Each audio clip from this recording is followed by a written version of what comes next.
안녕하세요. 저는 수원에서 살고 있는 30대 초반의 여자입니다. 얼마 전 영화에서만 나올 것 같은 일이 저에게 일어나고야 말았어요. 지금 생각해도 너무 혼란스럽고 믿기지 않지만 뭐 어쩔 수 있나요? 제가 바보 같았던 탓입니다. 아무리 착하고 순해 보여도 속은 새까만 악마였다는 사실을 뒤늦게 알아버렸습니다. 여러분도 저처럼 뒤통수 심하게 당하지 마시고 꼭 잘 알아보시고 결혼하시길 바랍니다. 저는 남편과 일찍 결혼한 편이에요. 주위 친구들은 대학교 졸업을 하고 취업 준비를 열심히 하고 있는데 저는 그때 직장인 남자친구를 만나고 있던 터라 또래 사람들보다 조금 더 일찍 결혼을 했습니다. 이렇게 말하면 다들 저한테 철없다고 뭐라 하실 거예요. 지금 생각해도 제가 철이 없었다는 거 인정합니다. 하지만 저는 매번 취직에 실패하고 회의감도 많이 들었었고 더 이상 물러설 곳이 없었습니다. 남자친구가 자신과 결혼을 해주면 저는 취직을 하지 않아도 된다고 하는 겁니다. 저는 홀어머니 밑에서 자란 외동딸이어서 어머니에게 얼른 행복한 모습을 보여드리고 싶었습니다. 그래서 하던 취업 준비를 중단하고 남자친구와 결혼을 하기로 결정했죠. 그런데 남자친구의 집안이 평균 이상인 집입니다. 남자친구 부모님께서 사업을 하시는데 그게 조금 큰 편이었거든요. 결혼을 허락받으러 갈 때 당연히 드라마에서 나오는 것처럼 흰 봉투를 주시면서 아들과 헤어져 달라고 하던지 물사대기를 맞을 각오를 하고 갔습니다. 그런데 의외로 저를 굉장히 반겨주시더라고요. 남자친구 집에 여자 형제가 없어서 그런지 저를 딸처럼 여겨주셨습니다. 저한테 연락도 자주 하셨고 만나서 백화점이나 카페에 가기도 했고 말이죠. 매일 저한테 이것저것 사주시면서 딸 같아서 그래요 라고 말씀하셨습니다. 솔직히 부담스럽지 않았다고 하면 거짓말이겠죠. 마음 한켠으로는 결혼하면 얼마나 저를 못살게 구시려고 이러는 걸까 라고 생각했습니다. 하지만 저희가 만난 지도 오래되기도 했고 시부모님도 저를 아껴주셨기에 크게 결혼을 망설이지 않았어요. 그런데 주위 친구들이 저희 집안과 남자친구의 집안이 너무 차이가 나니까 저를 많이 걱정해 주었습니다. 저도 혹시나 시부모님께서 이런저런 이유로 저를 못살게 굴까봐 당연히 겁냈죠. 친구들은 언제든지 힘들면 이혼을 하라고 했고 저는 지인들의 축하 속에서 결혼식을 올렸습니다. 원래 다른 사람들 이야기를 들어보면 시부모님이 결혼 전에는 살뜰히 챙겨주시다가 결혼을 하고 나서부터 180도 변한다는 말을 정말 많이 들어봤어요. 그래서 저도 결혼을 하면 시부모님께서 변하실 줄 알았습니다. 하지만 정말 다행히도 시부모님은 저에게 정말 잘해주셨어요. 우선 제가 학벌도 안 되고 돈도 못 벌고 직업도 없는데도 며느리로 받아주신 것만으로도 너무 감사한데 거기다가 집과 혼수까지 다 해주셨습니다. 어머니와 저는 너무 과분하다고 그렇게까지 안 해주셔도 된다고 말렸지만 그분들에게 이런 돈은 그저 작은 돈일 뿐이더라고요. 결국 저는 몸만 들어가면 되는 결혼 생활을 시작했습니다. 시댁에 들어가서 살지 않았고 저희는 신혼집에서 알콩달콩 살았습니다. 한 번도 이런 생활을 맞아본 적이 없어서 결혼 극초반에는 꿈을 꾸는 것만 같았어요. 평화로운 집에서 맞이하는 아침과 남편 출근길을 배웅해주고 오전 내내 저의 문화생활을 즐겼죠. 아니면 가끔씩 시어머니와 함께 백화점에 가서 남편이 준 카드로 명품 쇼핑도 하고 말입니다. 그때는 제가 전생에 무슨 복이 타고났길래 이런 부귀영화를 누리나 싶었어요. 저 같은 여자를 사랑해주는 남편한테도 너무 고마웠고 무엇보다 시부모님에게 감사드렸습니다. 정말 소설 속에서나 나올 것 같은 완벽한 시부모님이셨죠. 저는 더 열심히 시부모님에게 효도를 했어요. 그런데 시부모님은 둘이서 사는 게 아닙니다. 사실 조카와 함께 셋이서 살고 계세요. 남편의 집안에는 아픈 가정사가 있습니다. 원래 남편은 형이 있습니다. 남편의 형은 유명한 식당의 사장님이고 3개의 점포를 가지고 있는 사람이었습니다. 그리고 저와 남편이 연애했을 적에 결혼을 하셔서 결혼식에도 참석한 적이 있죠. 그런데 결혼을 하고 아이가 생겼고 형의 아내분께서 아이를 낳는 과정에서 결국 하늘나라로 가시고 말았습니다. 결국 남편 형이 혼자서 아이를 키웠다고 해요. 그런데 하늘도 무심하시지 아내가 돌아가고 얼마 지나지 않아 남편의 형이 암에 걸리고 말았습니다. 사실 남편의 형님분과 결혼 전부터 알던 사이여서 제가 취업 준비를 할 때 가게에서 서빙 아르바이트를 한 적이 있어요. 그때 정말 도움을 많이 받았습니다. 제가 시험 준비와 면접 준비를 하는 것도 도와주시고 알바비를 받을 때 몇만 원 더 넣어주시기도 하셨죠. 그리고 일부러 근무 시간에 저를 조용히 불러 공부 좀 하라며 자리를 내주시기도 했습니다. 그런데 그때 저는 그분이 아픈지도 몰랐고 전혀 티도 안 내셨어요.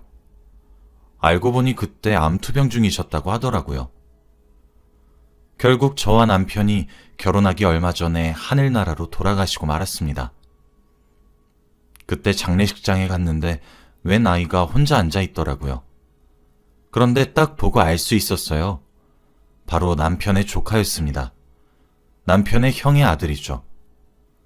그런데 너무 어린아이여서 지금 여기가 어떤 곳인지 모르는 듯 했고 부모님 두 분 다 돌아가셨다는 것을 모르는 것 같았죠. 정말 마음이 아프고 아이가 안타까웠습니다. 장례식장에 온 사람들 전부 다 조카를 보고 다들 불쌍한 눈초리로 보았습니다. 부모님이 두 분 다 돌아가시고 남아있는 가족은 삼촌과 할머니, 할아버지 뿐이니까요. 아이는 아무것도 모르고 멍하니 있었습니다.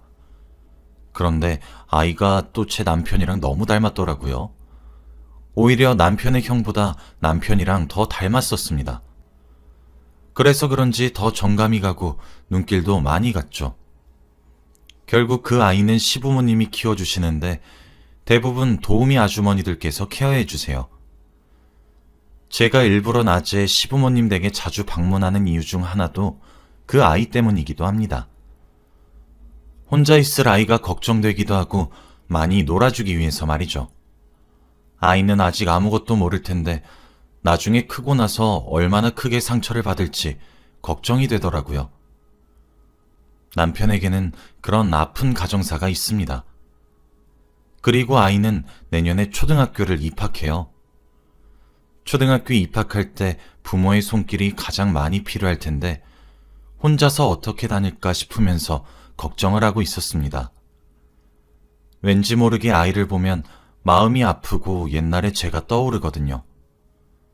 제가 홀어머니 밑에서 자랐지만 어머니가 늘 일한다고 바쁘셔서 저를 많이 챙겨주지 못했거든요.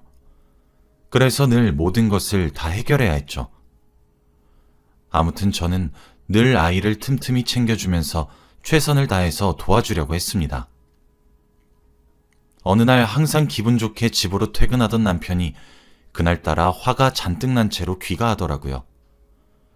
회사에서 무슨 안 좋은 일이 있었나 싶어서 제가 무슨 일이냐고 꼬치꼬치 캐물어도 말을 돌리고 대답을 회피했습니다. 원래 저희 둘 사이에 비밀이 없기도 하고 서로의 휴대폰도 서스름 없이 열어볼 만큼 깔끔해요. 그런데 처음으로 남편이 저한테 무언가 숨기는 것 같은 모습을 보이니까 너무 속상하더라고요.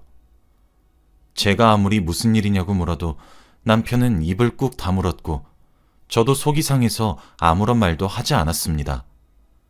저희 집에는 정적이 흘렀죠. 남편도 이상한 기운을 감지했는지 저한테 별일 아니라고 애교를 부리긴 했지만 결국에는 무슨 일인지 말을 해주지 않으니 제가 마음이 풀릴 리가 있나요? 그래서 다음 날까지 삐진 채로 있었습니다. 속이 상한 채로 남편의 출근길을 배웅해주고 집에 가만히 앉아 있는데 혼자 있으니까 생각이 더 많아지더라고요. 남편이 도대체 저한테 뭘 숨기는 걸까 싶어서 남편을 의심하게 되고 오만 생각이 다 들어서 누군가를 만나야 할 것 같았습니다. 저희 집 근처에서 살고 제 이야기를 들어줄 사람은 시어머니밖에 없었어요. 워낙 시어머니와 사이가 친구같이 각별하기도 하고 항상 제 편을 들어주셨기 때문에 오랜만에 같이 커피 한잔하면서 수다나 떨기 위해 시어머니 집으로 갔죠. 시어머니도 당연히 저를 반기셨고 저희는 같이 식탁에 앉아 도란도란 이야기를 나누었습니다. 남편에게 속상했던 일들은 일절 말하지 않았고 시시콜콜한 말들만 했습니다.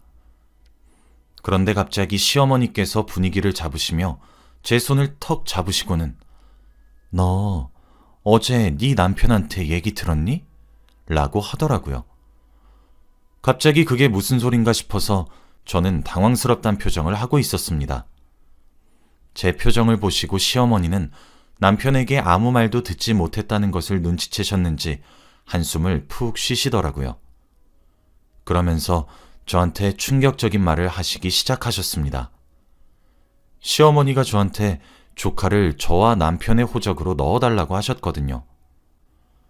저는 말문이 턱 막혀서 아무 말도 못하고 있었고 시어머니는 상황 설명을 하셨습니다. 이제 조카가 초등학교에 입학하면 부모의 손길이 많이 필요할 게 뻔한데 시어머니는 그게 두렵대요. 그리고 조카에게 할머니 할아버지밖에 없는 것도 걱정이 된다고 하셨죠. 키우는 건 시부모님이 할 테니 호적상으로만 조카의 부모가 되어달라고 하더라고요. 학부모 참관 수업이나 선생님과 상담, 이럴 때만 참석하면 된다고 하더라고요. 솔직히 너무 당황스러웠고 어찌할 바를 몰랐습니다. 사실 시어머니가 저한테 뭘 부탁한 적이 없는 사람이에요. 그런데 이렇게 간절하게 제 손을 잡으시면서 구구절절 말씀하시는데 거절을 못하겠더라고요. 저도 거의 부모가 없다시피 자라왔기 때문에 부모의 소중함을 너무 잘 알았거든요. 그러면서 시어머니가 저에게 한마디 더 보태셨습니다. 우리 첫째 아들이 죽기 전에 남겨놓은 재산이 좀 있어. 근데 그걸 지 아들한테 다 상속시켜 놨더라고. 그런데 네가 조카를 호적에 올려주면 그 재산 다 너희들한테 갈 게다. 솔직히 저와 피 한 방울 안 섞인 아이를 아들로 삼으라는 말이 처음에는 이해가 되지 않았어요. 그런데 아이가 워낙 아주버님보다 남편과 많이 닮기도 했고 착하고 성격도 좋아서 괜찮을 것 같더라고요. 그리고 무엇보다 제가 시부모님에게 받은 게 너무 많아서 이렇게라도 은혜를 갚아야 한다고 생각했습니다. 그래서 시어머니에게는 고민을 해보겠다고 말씀드리고 집으로 돌아왔죠.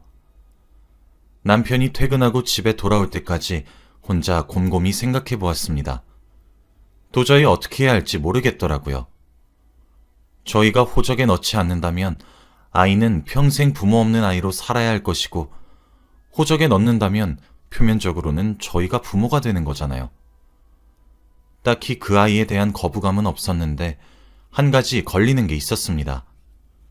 저희가 임신 계획이 없는 것이 아니었고 조금 여유가 생기면 아이를 가지려고 했어요. 그런데 저희가 아이가 생겨서 낳는다면 둘은 형제라고 해야 할까요? 그리고 무엇보다 조카가 서운해하면 어떡합니까? 이런 오만 생각이 다 들면서 도저히 선택을 할 수 없었어요. 마침 남편이 집으로 돌아왔고 저는 오늘 시어머니에게 들었던 말들을 싹 다 말했습니다. 그런데 남편은 굉장히 놀라더라고요. 그러면서 저에게 나는 이미 어머니한테 내가 안 한다고 말씀드렸는데 나는 상관없으니까 당신이 선택해. 난 당신이 하라는 대로 할게. 남편은 저에게 선택권을 주었고 정말 오랫동안 고민을 했습니다.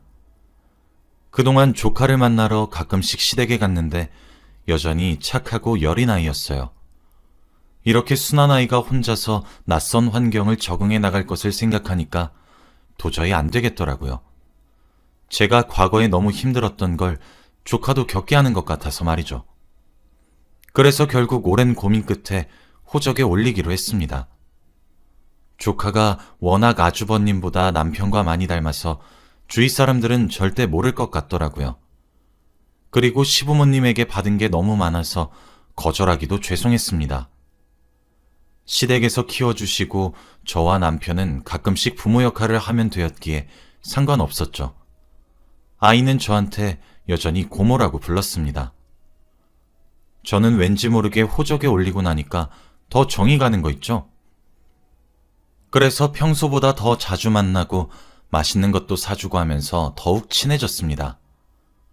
아이가 학교 생활에 적응할 수 있게 제가 옆에서 많이 도와주었어요. 그렇게 한 몇 달을 살았던 것 같습니다. 그동안 별일 없이 지냈어요. 여전히 저는 시어머니와 자주 데이트하면서 놀러 다녔고 가끔씩 조카랑 같이 놀기도 했죠. 저희 부부는 잘 싸우지도 않고 늘 신혼부부처럼 지냅니다. 그런데 저희 부부 사이에 선물이 찾아왔어요. 바로 제가 임신을 하게 되었습니다. 처음에는 전혀 몰랐는데 시어머니 앞에서 제가 입덧을 하고 있더라고요. 시어머니와 저는 동시에 눈이 마주쳤고 같이 얼싸 안으면서 축하했습니다. 그리고 병원에 가보니 임신 5주차라고 하더라고요. 남편도 너무 좋아했고 저희 가족 모두가 경사가 났다고 했습니다. 솔직히 조카가 마음에 걸리기도 했지만 그때의 저는 두 아이 다 감당할 수 있다고 생각했습니다. 그리고 제가 임신을 했다고 해서 조카를 뒷전으로 할 생각도 전혀 없었거든요. 저희 집엔 좋은 소식들로만 가득했고 하루하루가 너무 행복했습니다. 이 행복이 끝나면 어떡하지라는 걱정이 들 정도로 말이죠. 그런데 임신하고 얼마 지나지 않아 저는 충격적인 사실을 알게 되었습니다. 제가 임신을 하고 나서 시댁에 있는 시간이 많아졌어요. 남편이 출근하고 나면 혼자 있는 시간이 너무 외로워서 시어머니랑 같이 도란도란 노는 시간이 너무 좋았거든요. 그런데 그날 아침 일찍 시댁에 갔더니 시어머니가 어디 가셨는지 안 보이시더라고요. 저는 잠깐 산책 나가셨나 싶어서 혼자서 시간을 때우고 있었습니다. 가만히 앉아 있으면 몸이 너무 찌뿌둥해서 집안을 이리저리 걷고 있었죠. 걷다가 왠지 모르게 그날따라 예전에 남편이 지냈던 방을 들어가고 싶더라고요. 결혼 전에 한번 들어가 보고 그 뒤로 혼자서 들어가 본 적이 없습니다. 왠지 옛날 생각도 나고 방 구경도 제대로 하고 싶어서 남편의 방에 들어갔어요. 거기서 서랍도 열어보고 옷장도 열어보면서 이리저리 구경하고 있었습니다. 그런데 저는 거기서 충격적인 사진을 보고 말았어요. 바로 남편의 젊었을 때 사진인 것 같은데 다른 여자와 함께 조카를 안고 돌잔치를 하고 있는 사진이었거든요. 처음에는 돌아가신 아주버님인 건가 했지만 누가 봐도 남편이었습니다. 사진에 적힌 날짜로 봐서는 저와 연애하기 전이었죠. 저는 그 사진을 보고 도저히 믿기지 않았고 두 눈 뜨고 다시 보아도 남편과 조카였습니다. 그런데 왜 남편이 조카를 아들처럼 들고 있었을까요? 저 때는 아주버님이 돌아가시기 전인데 말입니다. 그때 현관문에서 시어머니가 들어오시는 소리가 들렸고 제가 남편의 방에서 그 사진을 들고 있는 것을 보셨죠. 갑자기 사진을 확 뺏으시면서 네가 잘못 본 게다 라고 하시는 겁니다. 오히려 화를 내시면서 그렇게 반응하시니 제가 잘못 본 게 아니라는 확신이 서더라고요. 사람이 너무 놀라면 아무 말도 안 나오고 오히려 침착해지는 거 아시나요? 제가 그때 딱 그랬습니다. 조카가 남편을 많이 닮았을 때 조금 신기하긴 했지만 아들일 거라고는 상상도 못했어요. 제가 멍청했던 건가요? 시어머니는 오히려 저의 침착한 모습에 놀라셨고 어떻게 된 일인지 구구절절 말해주셨습니다. 알고 보니 남편이 저와 만나기 전 다른 여자와 사고를 치고 아이를 낳았다고 해요. 그런데 아이의 엄마는 돌잔치가 끝나고 도망갔다고 합니다. 결국 남편 혼자서 아이를 키웠는데 마침 자신의 형이 결혼을 했고 형의 아내가 난임이라는 사실을 알게 되어 갓 100일 지난 아이를 형 부부의 호적으로 올렸다고 하더라고요. 남편이 저에게 말해주었던 것들은 다 거짓말이었습니다. 저한테 자신의 형수님은 아이를 낳다가 그 자리에서 돌아가셨다고 했거든요. 그리고 저한테 이런 사실을 말을 안 해준 건 사기 결혼 아닌가요? 저는 그 자리에서 다리에 힘이 풀렸고 아무 말도 나오지 않았습니다. 저를 속였다는 생각과 그들한테 제가 농락을 당했다는 생각에 화가 미친 듯이 났어요. 그래서 당장 시어머니한테 따졌습니다. 그런데 오히려 시어머니가 하는 말은 더 어이가 없었어요. 너처럼 키운 애를 우리 집에서 왜 들였겠니? 돈도 없고 학벌도 구리고 한부모 가정에. 돈맛 좀 들으니까 아주 이게 다 네 거 같지? 잔말 말고 조카 네 아들로 키워. 아무것도 안 들고 몸만 들어왔으면 이 정도는 감당해야 하는 거 아니니? 너 정말 뻔뻔하다 얘. 못 배워서 그렇니? 우리 집에 며느리로 들어와서 누릴 거 다 누리고 돈 쓸 거 다 썼으면서 네가 감당해야 할 건 싫다는 거야? 늘 친절하시고 다정하시던 시어머니가 이런 말을 저에게 하신 적은 처음입니다. 너무 당황스럽고 놀랐어요. 오히려 저에게 미안하다고, 그럴 의도는 없었다고 사과를 해주시면 몰라요. 그런데 적반하장으로 뻔뻔하고 못 배웠다고 그러는데 어떻게 화가 안 나나요? 저는 당장 남편과 이혼을 하겠다고 했고, 시어머니는 자신도 잃을 거 없다고 다시 새로운 며느리 구하면 된다고 했습니다. 정말 정이 미친 듯이 탈탈 털리더라고요. 시어머니는 저를 붙잡지 않았고 집으로 돌아와서 짐을 쌌습니다. 그리고 친정집에 돌아가기로 마음먹었죠. 가는 길에 남편이 전화가 오더라고요. 당연히 미안하다고 사과를 할 줄 알았던 남편은 오히려 저에게 당신이 선택한 거잖아 라고 하면서 조카를 호적에 올리는 것을 제가 결정했다고 저한테 떠넘기더라고요. 말문이 턱 막혔습니다. 그때는 남편의 자식인 걸 몰랐잖아요. 결혼 전에 자기한테 숨겨진 자식이 있다고 말을 했으면 지금까지의 상황은 안 벌어졌을 것 같아요. 그런데 이렇게 거짓말을 하면서까지 숨겼어야 했나요? 저는 당장 이혼을 하자고 했고 지금 뱃속에 있는 아이는 저 혼자서 키우겠다고 했습니다. 그랬더니 남편이 비웃더라고요. 돈도 없고 직업도 없는 제가 어떻게 아이를 키우겠냐고 하면서 말이죠. 솔직히 맞는 말이어서 더 화가 났습니다. 그런데 저는 절대 제 아이를 쪽팔리게 키우지 않을 거예요. 조카처럼 자신의 아빠를 아빠라고 부르지 못하는 것보다는 잘 키울 자신이 있었거든요. 저는 남편의 그 말에 쌍욕을 내뱉고 전화를 끊어버렸습니다. 그리고 집으로 돌아와서 어머니에게 모든 사실을 다 말했어요. 어머니는 저를 안아주셨고 이해해 주셨죠. 다음날 해가 뜨자마자 이혼 서류를 남편에게 보냈습니다. 남편은 정말 제가 이혼을 할 줄은 몰랐던 건지 저를 찾아와서 사과를 하더라고요. 그런데 제가 거기에 흔들릴 리가 있나요? 무시하고 제 갈 길 갔습니다. 지금 생각해봐도 정말 대단한 경험이었던 것 같아요. 돈 많은 집안이라고 홀라당 넘어간 제가 바보 같았습니다. 지금은 아이를 낳고 어머니와 셋이서 잘 살고 있어요. 좋은 직장도 구했고 월급도 꽤 괜찮습니다. 여러분도 결혼하시기 전에 꼭 잘 알아보시길 바래요. 저 같은 일 겪지 마시고요. 제 이야기는 여기까지입니다. 들어주셔서